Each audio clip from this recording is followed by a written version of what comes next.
semuanya, balik lagi bersama aku di Janfei Channel. Jadi kali ini aku mau kasih info seputar LSP. Apa sih LSP itu? LSP itu adalah lembaga sertifikasi profesi, dimana kalian harus mengerjakan beberapa pekerjaan sehingga di akhir kalian akan dinyatakan kompeten atau tidak kompeten. Nah, LSP ini tergantung dari jurusan kamu ya teman-teman. Kalau untuk jurusan aku, jurusan manajemen, aku itu kemarin waktu di UBSI semester 7 mengikutinya dengan tema atau skema tenaga operasional pemasaran. Sebelum lebih lanjut lagi, jangan lupa klik like-nya ya teman-teman, dan komen kalau kalian pengen tahu informasi seputar LSP ya. Nah, LSP itu diadakan pada saat semester 5 untuk D3 dan semester ke-7 untuk yang S1. Untuk pengerjaan LSP sendiri itu udah ada websitenya ya teman-teman. Kalau di BSI kalian tinggal buka aja di Google dengan ketik lsp.bsi.ac.id. Nah, nanti teman-teman akan masuk ke halaman website dan akan diisi dengan NIM kalian ya. Username itu menggunakan NIM kalian dan passwordnya itu menggunakan tanggal lahir kalian. Misalkan kalian lahir 1999, terus strip bulan lahir kalian 08, strip tanggal lahir kalian 12. Nah, itu passwordnya seperti itu.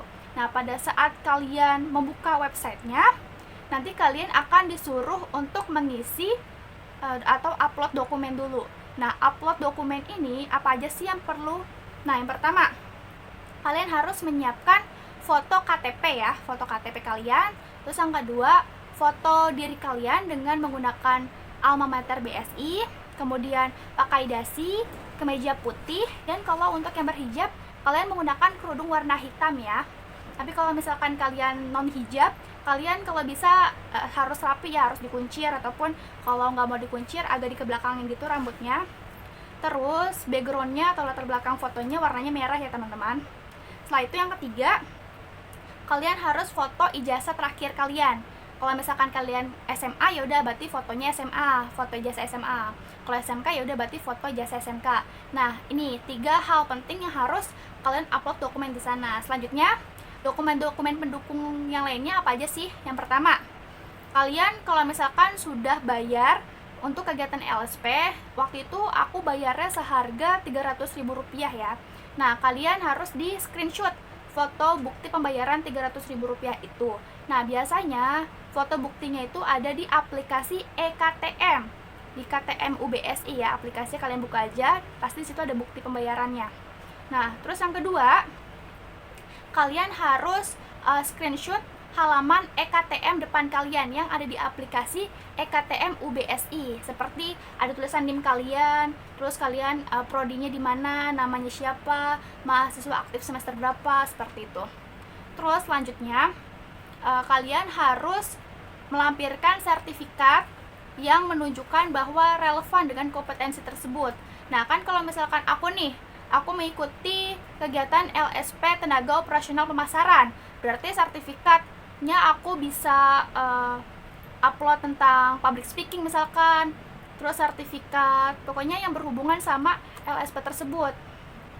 Kalau misalkan LSP kalian tentang akuntansi ya, berarti sertifikat yang dilampirin ya udah misalkan pelatihan fundamental akuntansi. Nah, itu kan relevan ya sama kegiatan yang akan kalian jalankan. Selanjutnya, kalian juga harus mengirimkan selain sertifikat, terus SS halaman depan eKTM, bukti pembayaran. Selanjutnya kalian juga harus mengupload KHS ya. KHS itu adalah kartu hasil studi. Kartu hasil studi kalian itu berupa kayak IPK keseluruhan dari semester 1 sampai semester 6. Nah, semester 1 sampai semester 6 ini ngeliatnya di mana? Lihatnya bisa di ruang mahasiswa BSI ya, di website. Nah, itu biasanya kan ada tuh nilai mahasiswa. Terus kalian tinggal buka aja KHS yang secara keseluruhan dari semester 1 sampai semester 6. Tapi kalau untuk yang D3 berarti dari semester 1 sampai semester 4, seperti itu ya. Pokoknya itu aja sih dokumen-dokumen yang harus kalian lampirkan pada saat membuka website di LSP BSI. Terus setelah kalian akan mengupload dokumen, kalian jangan lupa untuk tanda tangan ya, tanda tangan digital yang background itu warna putih yang biasanya sudah di remove background ya. tanda tangan digital, terus diupload di website LSPBSI. Setelah itu tinggal menunggu ACC asesor ya. Asesor itu apa? Asesor itu adalah dosen yang akan menguji kalian pada saat pelaksanaan LSP. Kalau kamunya disebut asesi. Kitanya nih kan kita kan mau ujian, nah kita disebut asesi, sedangkan yang menguji disebut asesor. Seperti itu ya teman-teman. Dan hal yang perlu kalian ingat adalah ketika kalian upload dokumen seperti ijazah, foto KTP, terus pendukung-pendukung dokumen lainnya seperti sertifikat dan lainnya, itu harus PDF ya teman-teman bentuk formatnya. Hanya saja ketika kalian mengupload tanda tangan digital kalian, itu formatnya harus PNG ya teman-teman. Kalau misalkan formatnya kalian uploadnya salah, itu nggak akan bisa ya teman-teman, dan tidak akan bisa di ACC oleh asesor. Nah, kelihatan kalian udah di ACC atau belum itu dari mana sih kak? Nah, dari bentuk warna formatnya. Nah, misalkan kalau misalkan kalian belum isi dokumennya, belum kalian upload nih dokumen kalian, nah itu biasanya warnanya masih merah gitu ya. Tapi kalau misalkan kalian udah isi nih, kalian udah upload semuanya nih dokumen-dokumen kalian, nah tinggal nunggu ACC si asesor, nah itu nanti warnanya jadi kuning. Nah kalau udah kuning nih, udah tinggal nunggu doang nih ACC. Kalau misalkan si asesornya menyetujui dokumen kamu, warna formatnya bakalan warna hijau gitu ya. Kalau udah warna hijau, itu artinya kalian udah di ACC oleh asesor, sehingga tinggal menuju tahap selanjutnya. Nah, tahap selanjutnya dari setelah kalian isi dokumen, itu harus mengerjakan soal esai. Nah, soal esainya itu seperti apa sih, Kak? Susah nggak sih? Nah, soal esainya ini tergantung ya dari kalian LSP-nya skemanya tentang apa atau temanya tentang apa. Kalau aku jurusan manajemen, skemanya tentang tenaga pemasar operasional, itu aku mengisi esai ada 11 unit kompetensi yang harus aku isi. Nah, dari 11 unit kompetensi ini, satu kompetensi itu bercabang gitu soalnya ya teman-teman. Misalkan kompetensi pertama itu tentang komunikasi efektif. Nah, komunikasi efektif nanti tuh ada 5 soal misalkan ya, bercabang. Nah, pas lagi dibuka ada 5 soal nih. Nah, nanti soalnya bisa begini. Bagaimana sih caranya kalian mendapatkan pelanggan dengan teknik referral maupun non referral? Nah, kalian bisa searching jawabannya lewat internet ya teman-teman. Kalian bisa searching lewat internet. Nah, diusahakan ketika kalian mau mengisi jawabannya, jangan kata-kata yang terlalu pendek atau singkat ya teman-teman. Karena kalau misalkan kalian jawabnya terlalu singkat, si asesornya ini tidak akan meng-ACC jawaban kalian dan tidak dinyatakan kompeten ya, atau belum kompeten. Jadi jawabannya dipastikan meskipun kalian melakukan copy paste di internet, kalian harus baca ulang tuh apakah jawabannya memang sudah sesuai dengan pertanyaan atau belum ya. Jangan asal kalian copy paste aja ke website. Meskipun kalian searching di internet, harus dibaca ulang terlebih dahulu ya jawaban kalian. Pokoknya teman-teman, dari 11 unit kompetensi ini kalian harus mengerjakan atau mengisi semuanya. Jika ada satu soal aja yang belum kalian isi, maka tidak bisa di-ACC oleh asesor dan kalian tidak bisa lanjut ke tahap berikutnya. Setelah pertanyaan-pertanyaannya sudah kalian jawab dan sudah di-ACC semua oleh asesor dan formatnya sudah berwarna hijau, maka kalian bisa next ke tahap berikutnya, yaitu tahap praktik. Nah, tahap praktik seperti apa sih kak? Tahap praktik yang pertama adalah kalian biasanya disuruh untuk membuat video ya. Videonya biar aku udah upload di YouTube aku. Kalian bisa searching aja, scroll di beranda YouTube aku ya. Itu tentang komunikasi efektif. Nah, itu contoh video yang aku buat pada saat aku mengerjakan LSP. Kayak ada part 1, part 2, cara menangani keluhan pelanggan. Nah, itu videonya ya, seperti itu teman-teman. Terus kalian juga harus mengerjakan video SPSS. Jadi nanti di website akan dikasih soal tentang SPSS, bagaimana kalian melakukan pengolahan data terhadap uji validitas, uji reliabilitas, dan uji korelasi. Nah, setelah itu kalian rekam tuh bagaimana sih langkah-langkah mengerjakan soal tersebut gitu ya. Habis itu kalian upload. Jadi kalau misalkan di praktek ini lebih kepada kalian membuat tugas video praktek ya. Yang pertama, kalian disuruh membuat video komunikasi efektif. Itu ada 4 video komunikasi efektif yang harus kalian buat. Itu salah satunya kalian harus menangani keluhan pelanggan, terus bagaimana cara mendapatkan pelanggan baru, terus tentang bagaimana sih caranya membuat target penjualan, terus bagaimana caranya kalau misalkan nanti suatu saat ada pelanggan datang, bagaimana cara menanganinya, seperti itu. Itu 4 video yang harus kalian buat. Terus yang video selanjutnya kalian harus buat video SPSS. Yang pertama uji validitas sama uji reliabilitas itu digabung. Terus yang keenam uji korelasi itu sendiri videonya. Setelah itu kalian bikin ada lagi teman-teman, bikin proposal ya, bikin proposal eventnya terserah kalian mau bikin apa aja, yang penting ada kayak proposal event beneran lah. Misalkan kalian bikin event tentang konser musik, nah kalian bikin tuh proposalnya, terus kalian upload ya di Google Drive. Terus yang terakhir kalian disuruh bikin surat penawaran. Nah surat penawarannya ini tentang barang, jadi terserah kalian mau bikin penawaran tentang produk elektronik atau apapun itu. Pokoknya ada 8 bentuk praktek yang harus kalian kerjakan ya, yaitu 6 buat video sama 2 yang satunya bikin surat penawaran, dan satu lagi bikin proposal. Nah 8 tugas praktek ini harus kalian jadi satu di Google Drive ya teman-teman. Jadi satu nih semuanya 8-8nya di Google Drive. Kemudian kalian pastikan pada saat ingin share link jangan terkunci atau di privat ya, harus di sharing sama asesor kalian. Kalau misalkan di privat, nanti si asesor kalian gak bakal bisa tuh buka tugas yang sudah kalian kerjakan. Jadi pastikan sebelum kalian kirim ke website, jangan di privat ya linknya. Setelah itu linknya tinggal kalian masukkan ke website BSI, dan pastikan kalian masukkannya ke Google Drive ya teman-teman. Jangan menggunakan format RAR atau zip dan sebagainya, jangan ya, pokoknya Google Drive aja. Oh iya teman-teman, aku lupa banget ngasih tauin ke kalian. Jadi tahap pertama banget nih sebelum kalian melakukan upload dokumen gitu ya. Sebelum melakukan upload dokumen, kalian harus melakukan verifikasi TUK terlebih dahulu. Nah, verifikasi TUK itu apa sih Kak? Jadi verifikasi TUK adalah verifikasi TUK itu sebagai bukti bahwa kalian ini memang bisa mengikuti LSP. Karena di verifikasi TUK ini akan sangat menentukan kalau misalkan pertama laptop kalian itu mendukung nggak buat kalian mengikuti ujian ini gitu ya. Misal harus dilihat RAM-nya itu berapa laptop kalian, nanti kayak difotoin atau di screenshot gitu ya. Terus yang kedua kalian harus foto kalian punya media sosial apa gitu ya, Facebook kah, Instagram kah, YouTube kah. Terus yang ketiga kalian juga harus foto tentang alat tulis kantor kalian, misal kalian foto buku tulis sama pulpen kalian. Jadi itu kayak pertanda bahwa kalian tuh siap untuk mengikuti ujian ini.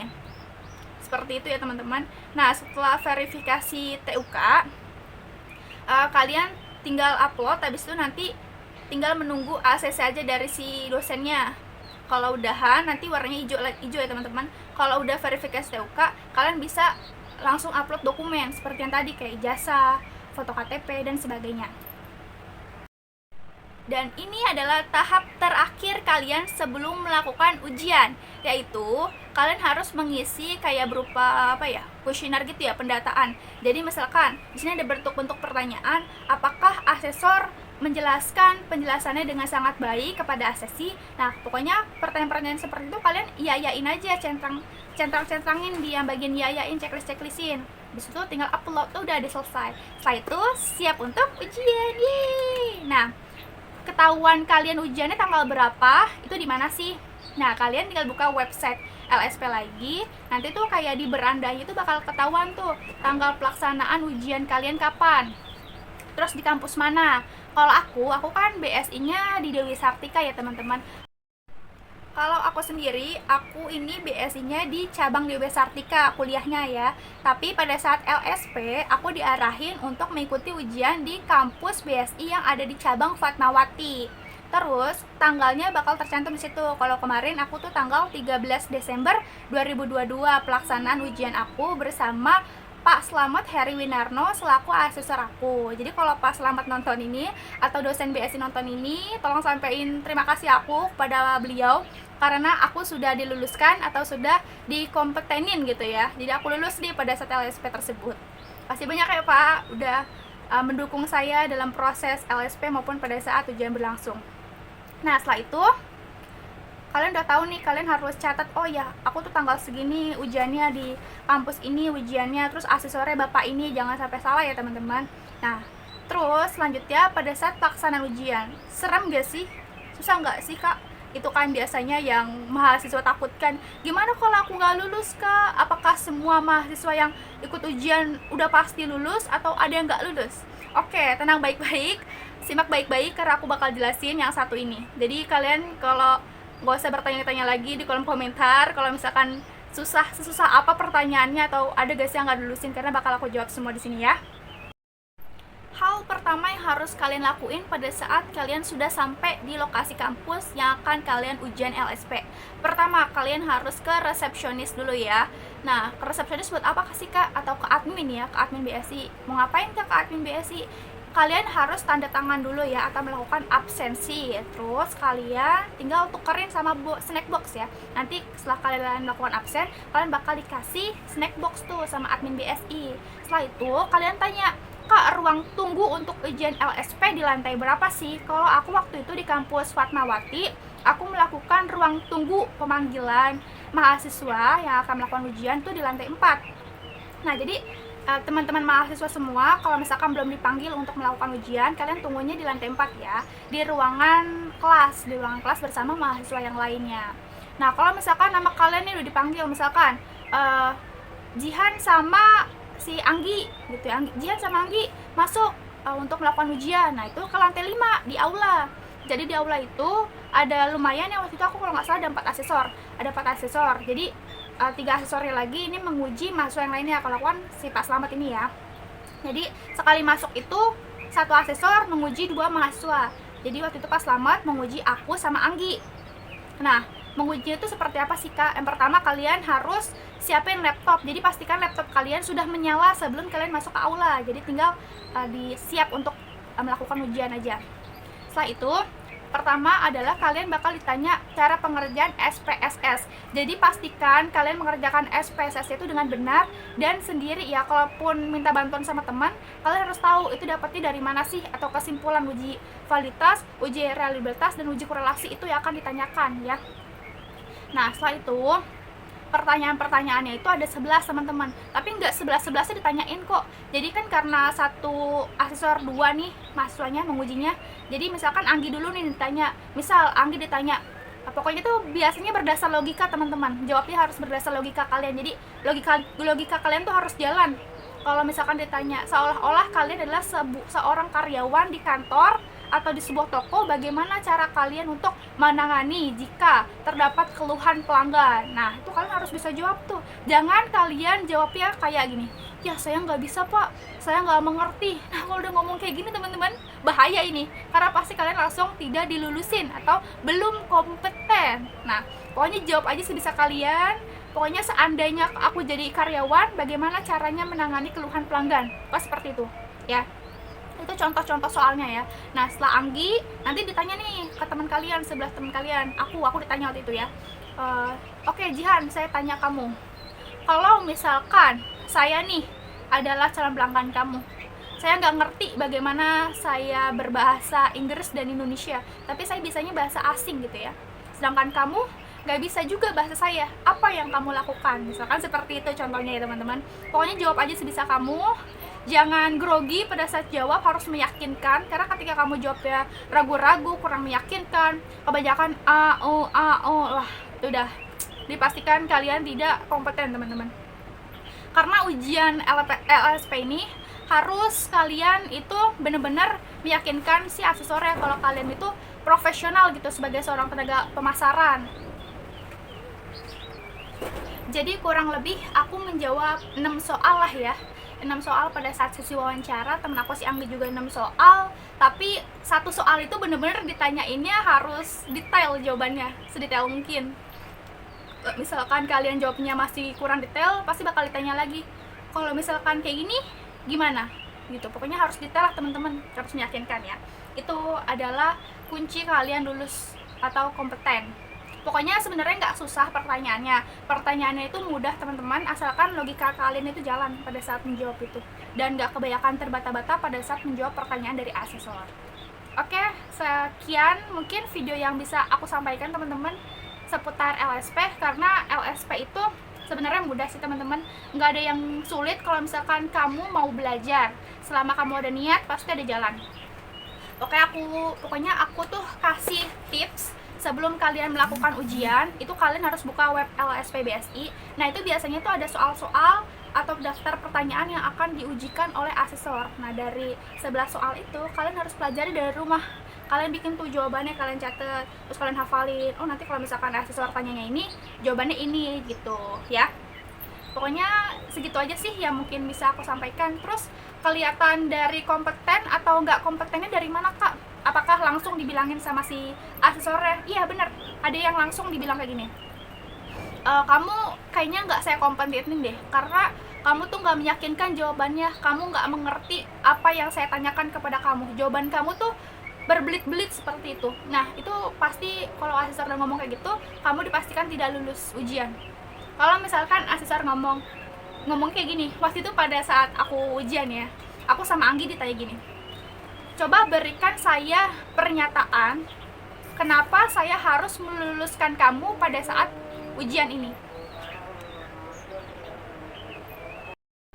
Terus aku jawabnya gini teman-teman, karena saya sudah mengerjakan tugas LSP ini dengan sungguh-sungguh Pak. Semua pekerjaan saya lakukan sendiri, dan saya pastikan bahwa saya yakin saya bisa kompeten di sini Pak. Tadi kan soalnya saya juga jawab wawancaranya atau pertanyaan dari Bapak, saya bisa menjawab dengan semuanya sempurna, tidak ada yang saya tidak bisa jawab satu soal pun pada saat tadi Bapak wawancara. Kemudian sertifikat ini juga sangat menentukan sekali Pak, dan sangat berharga sekali untuk mendukung saya dalam bekerja.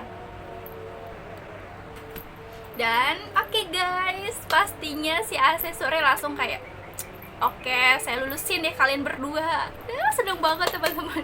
Pada saat itu aku kayak alhamdulillah, ya ampun gitu. Nggak sia-sia aku bayar 300.000. Terus juga aku lumayan jauh-jauh ke Fatmawati. Terus aku ngerjain tugas esainya, aku belajar semalaman. Terus juga aku ngerjain prakteknya sungguh-sungguh.